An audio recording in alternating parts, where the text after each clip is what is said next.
Taste the Daily. முதலமைச்சர் மு.க.ஸ்டாலின் தலைமையில் கூடும் தலைமை செயற்குழு. நெல்லையை தொடர்ந்து குமரியிலையும் கொட்டப்பட்ட கேரள மருத்துவ கழிவுகள்னு தமிழக அளவில் நடந்தவற்றை ரிப்போர்ட் தமிழ்நாடு பகுதியில் பார்க்கலாம்.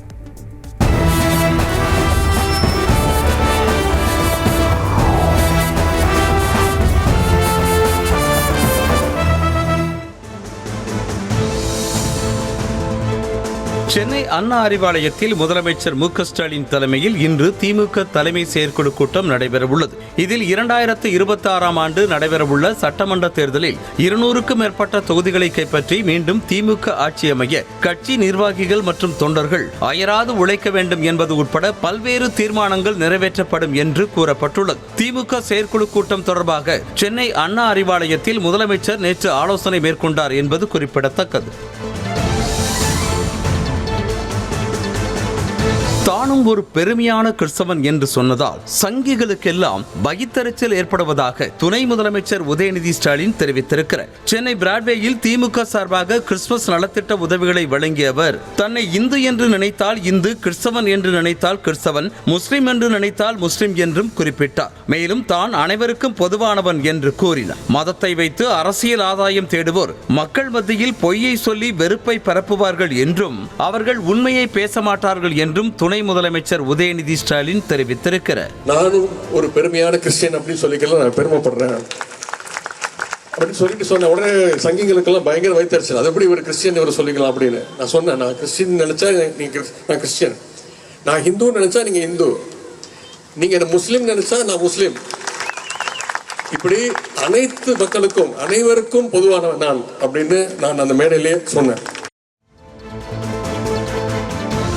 கும்பகர்ணன் போட தூங்கிக் கொண்டிருக்கும் திமுக அரசை எழுப்ப சத்தம் போட வேண்டியிருப்பதாக எதிர்க்கட்சி தலைவர் எடப்பாடி பழனிசாமி குற்றம் சாட்டியிருக்கிறார். சென்னையில் அதிமுக சார்பாக நடைபெற்ற கிறிஸ்துமஸ் பெருவிழாவில் பங்கேற்று பேசிய அவர் திமுகவினரை எழுப்பினால் கூட எழுந்திருக்க மறுப்பதாக விமர்சனம் செய்தார். டங்ஸ்டன் சுரங்கத்திற்கு ஒப்பந்தம் கொடுத்து 10 மாதங்கள் ஆகியும் திமுக அரசு என்ன செய்து கொண்டிருந்தது என கேள்வி எழுப்பிய அவர் மக்களை பாதிக்கும் திட்டம் என தெரிந்திருந்தும் ஏன் மத்திய அரசை எதிர்த்து கேள்வி கேட்கவில்லை என்று அவர் வினவினார். மாநில அரசாங்கத்தை கூட முறையாகத்தான் எடுத்து சொல்றோம், தொலைக்காட்சி வாயிலாக சொல்றோம், பத்திரிகையின் வாயிலாக சொல்றோம், சட்டமன்றத்தில் சொல்றோம், எதுவுமே கேட்கல. என்ன செய்யறது? இன்னொன்னு சொல்றார் எடப்பாடி பழனிசாமி சத்தமா பேசுறாருன்னு. நீ கும்பகரன் போல தூங்கிட்டு இருக்கீங்களே, சத்தமா பேசி எழுப்புனா கூட எழுதிட்டு மாட்டேங்கிறீங்களே, என்ன செய்வது? அதனால சத்தம் போட்டு தான் பேசியாங்க.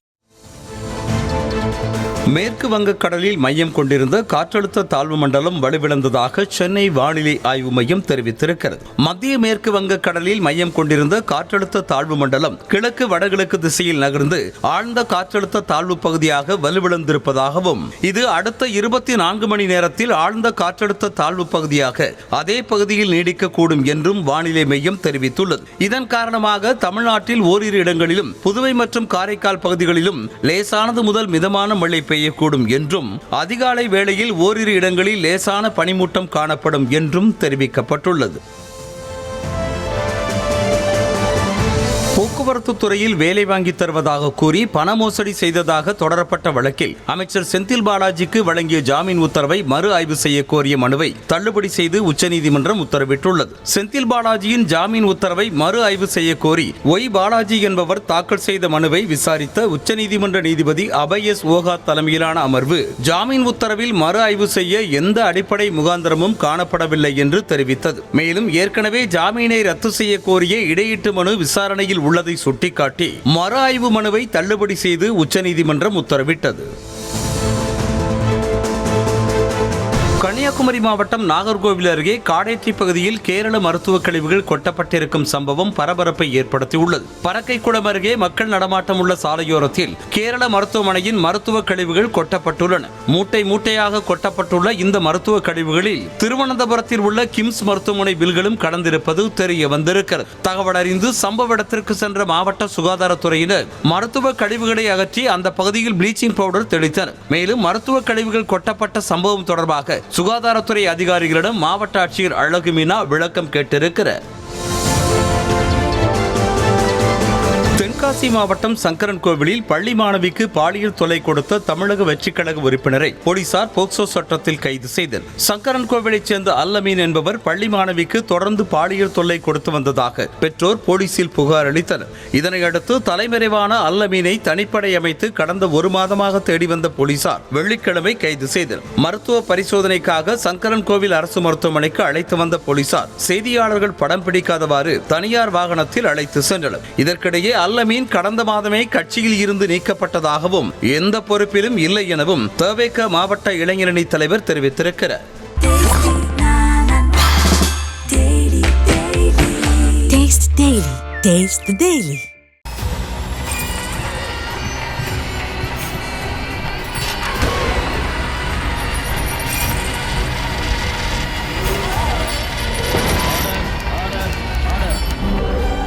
நிகழ்தகவு குற்றங்களின் மறுபரிமாணம் நாள்தோறும் இரவு 10 மணிக்கு இணைந்திருங்கள் நமது நியூஸ் தமிழ் தொலைக்காட்சியோடு.